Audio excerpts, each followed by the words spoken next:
This midlife transition is kicking my butt. I don't feel like myself. What is going on? This is a question that I get asked on a daily basis at my practice. So we're going to take a deep dive today in this five-part series. We're going to take a deep dive into midlife transition with a focus on perimenopause and menopause. I'm a strong believer that once we know better, we do better. Once we're empowered with knowledge, we can have the freedom to live at our finest well-being.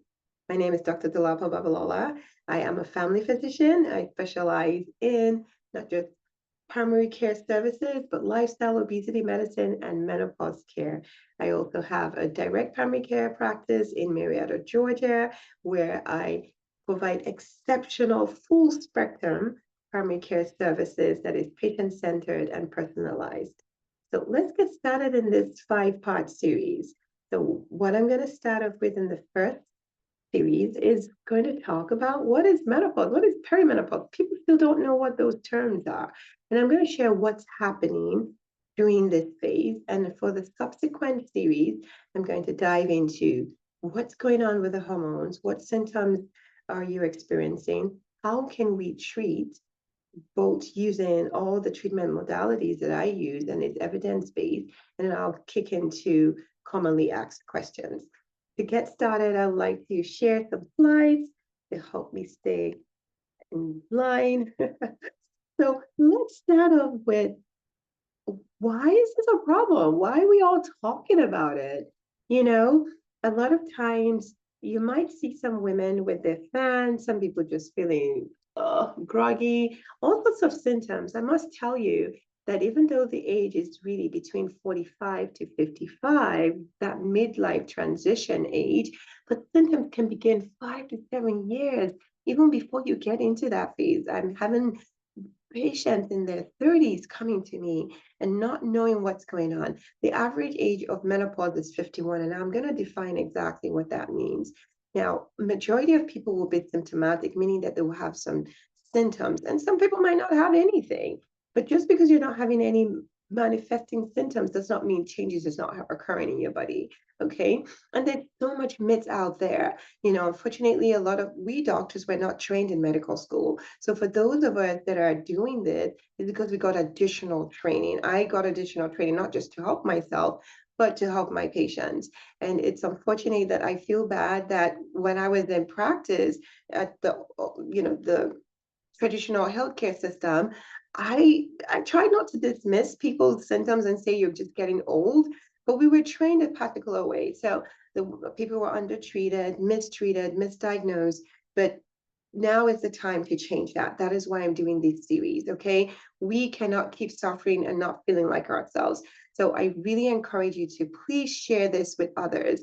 Let them know that there's freedom in knowledge and there's freedom to seek help from the right person that is knowledgeable. Now, what's the consequences of not being treated? Lots of money is being lost in the workforce, all right? A number of healthcare visits, short cost of lots of work, it is very expensive. The VMS just means the vasomotor syndrome. So that is where you have the hot flashes. I mean, a lot of women I'm hearing now are quitting their jobs because they just can't keep up. They brain fog. I have a lot of professionals that they can't remember things. I know I was struggling as a person that, highly professional. I could not remember things. I could not do multiple things like I used to. So it definitely can play an impact, and we need to change that now. So let's go into a few definition. So at birth, right, towards adolescence, are three main hormones. Estrogen is the big house, it's the ice cream, the big ice cream. And then we have the progesterone, that's the cone, right? The cone that holds the ice cream. And then we have the testosterone, which is the sprinkles on our ice cream. So those are the three main sex hormones. There are other hormones that I'll discuss later on, but in adolescence, it begins to pick up from birth. And you see it fluctuates very nicely, no problems. And then we have that is before menopause. So things are stable, right? No problems. No, things are good. You have your cycle, things are fine. And that's usually the age. And then you get perimenopause. So peri means around menopause. All right. So perimenopause just means around menopause. And that's usually that age that we have there. And you have a lot of roller coaster all over the place. It's like your eggs are going into retirement. You know, when people are thinking about retiring, they think about it for 5 years or so into when it actually happens. That's the same thing with perimenopause. Your estrogen is going down and it's coming up, going down, coming up, progesterone, same thing. And you begin to start having all those symptoms of roller coaster behavior. And then menopause is a day, just one day, where you no longer have your periods. Everything is low, everything is down. That is menopause. And then you have postmenopause, where everything is flat. Now, this is just a diagram of the stages of menstruation. Just take a walk with me. Our cycles, usually we hear it's 28 days, right, on an average, with day 14 around the ovulation period. So you have the follicular phase. That's when your eggs are growing. It's, you know, it's building that egg to release it around ovulation. So most of your hormones in follicular phase is estrogen. And that's where you feel good, you feel that boost of energy and all of that going on. And then when the egg is dropped, then you have your progesterone, and then you have your luteal phase, and then it starts all over again.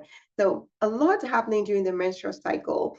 But if we go back again to just the different stages of menopause, perimenopause, as I mentioned, can be anywhere between 4 to 8 years, and it fluctuates. All right. We find that in perimenopause, there are two different stages of the perimenopause. You have the early and you have the late. Early, some patients will tell me, my periods are coming like every 2 weeks or every 3 weeks. And that's because of your progesterone going down. And then the late part of menopause is when your estrogen is going down. So the progesterone, sorry, in the first phase, in the early phase, progesterone going down, and in the later phase is the estrogen. So your estrogen is tanking down, your periods are spaced out. And then you have your menopause and then your postmenopause stage. So let's talk about a few definitions here. So natural menopause is natural cessation of your cycles for 12 months, okay? And clearly, if you haven't had your period for 12 months, we can clearly say you're postmenopause. And when we talk about labs, these are the labs that we will see. FSH, which is the hormone that controls the ovaries, it's greater than 35. And then your estradiol, which is your estrogen that we talked about, is 0 to 20.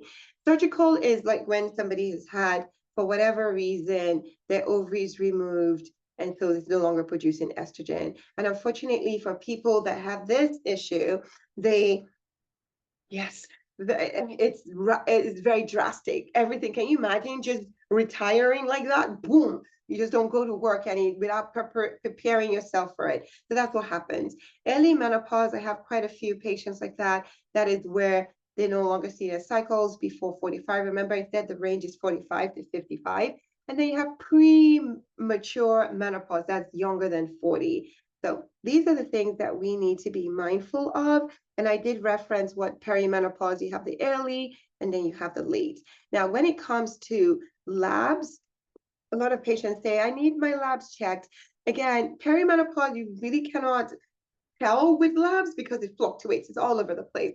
Certainly after menopause, I mean, your numbers are just the numbers that I said above, but a lot of things are symptoms driven.